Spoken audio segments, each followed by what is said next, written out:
perspective à angle égal, donc perspective à 2 points de fuite. Le spectateur, on le dispose sur notre plan où on désire voir notre point de vue. Donc le spectateur est à un endroit où on a bel et bien deux angles de chaque côté égaux. Donc les 2 points de fuite vont se retrouver sur notre feuille de dessin. Donc vous le positionnez selon votre plan, selon le point de vue que vous désirez avoir et vous êtes prêt à commencer votre perspective en notant bien la hauteur de votre plafond. Donc, dans un premier temps, vous allez tracer tout d'abord la ligne d'horizon. Vous allez tracer une ligne graduée que vous allez diviser en 5 parties égales sous la ligne d'horizon. Cette ligne graduée va vous permettre de graduer également au-dessus de la ligne d'horizon en parties égales. Donc, vous vous assurez que vous avez bien 5 pieds pour 10 pieds et vous allez jusqu'à votre hauteur de plafond désirée. Donc, dans mon cas, c'est 14 pieds. Une fois que c'est fait, vous êtes prêt à partir votre perspective avec les fuyantes qui sont alignées avec vos points de fuite, le point de fuite de droite et le point de fuite de gauche. Après ça, vous êtes prêt à prendre les mesures sur votre plan.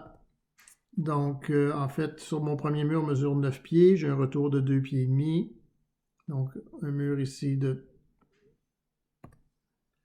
Donc, si j'ai un mur de 9 pieds, un mur de 2 pieds et demi, 2 pieds et une fenêtre de 3 pieds. De l'autre côté, j'ai un mur de 4 pieds, une porte de 3 pieds et j'ai un présentoir que je vais faire à la fin.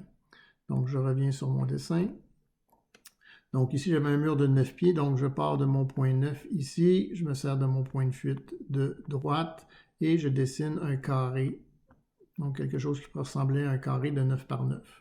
Donc, quand je suis satisfait de mon carré, je monte mon mur jusqu'à 14 pieds et je suis prêt à partir le prochain mur, toujours en partant mes deux fuyantes au plancher et au plafond. Le prochain mur mesurait 2 pieds et demi, donc il est situé entre ma ligne d'horizon et mon plancher. Je trace une fuyante vers le point de fuite, je me fais un petit carré de 2,5, 2,5 et cette ligne-là, je vais la monter jusqu'au plafond pour avoir mon mur à 14 pieds. Et après ça, je suis prêt à faire mon retour de mon mur à 14 pieds. La fenêtre, elle est située à 2 pieds du mur, donc je me fais un petit carré de 2 par 2. Ce petit carré-là sera suivi d'un carré de 3 par 3 puisque ma fenêtre mesure 3 pieds de hauteur et elle mesure 10 pieds de hauteur. Donc présentement, ici, ça mesure 5 pieds. Je viens qu'à répéter la même mesure ici en haut. Donc si ça mesure 5 pieds ici, 5 pieds ici, j'ai bel et bien une fenêtre qui mesure 10 pieds de hauteur. Donc, elle commence à 3 pieds du sol. J'aurai mon épaisseur de fenêtre et voilà, j'aurai ma fenêtre qui est ici. De l'autre côté, j'ai le même principe. Donc, ma porte est à 4 pieds du mur. Donc, je vais faire un carré de 4 par 4. Et après ça, je vais me faire un carré de 3 par 3. Donc, ici, ma porte monte jusqu'à 7 pieds. Donc, ici, j'aurai ma porte qui mesure 3 pieds de large, qui a 7 pieds de hauteur. Pour localiser mon présentoir, je retourne sur ma vue en plan et je remarque que mon présentoir, il est aligné avec mon mur, qu'il est aligné avec ma porte. Il n'est pas tout à fait centré dans mon mur et il n'est pas tout à fait centré avec la fin de ma porte. Donc, ça va être mes repères qui vont me permettre de déterminer où je vais dessiner mon présentoir. Donc, je vais revenir sur mon mur, je vais prolonger mes fuyantes, le centre de mon mur, mon centre de porte.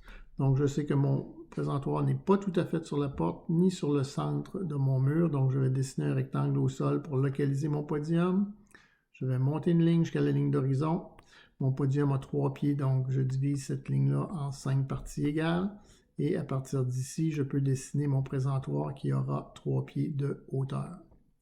J'avais une petite silhouette, donc je la localise au sol.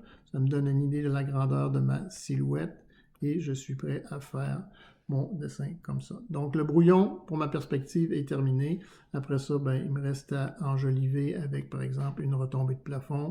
Donc vous allez déterminer dans votre projet et naturellement effacer les lignes qui sont derrière votre dessin. Donc tout ce qui est derrière la silhouette ou tout ce qui serait derrière le présentoir, vous devez l'effacer après ça pour le tracer au propre. Donc voilà pour une petite récapitulation de votre perspective à angle égal. Donc, vous pourrez rejouer cette vidéo plusieurs fois. J'ai été assez rapidement, mais vous avez la chance de la regarder autant de fois que vous voulez.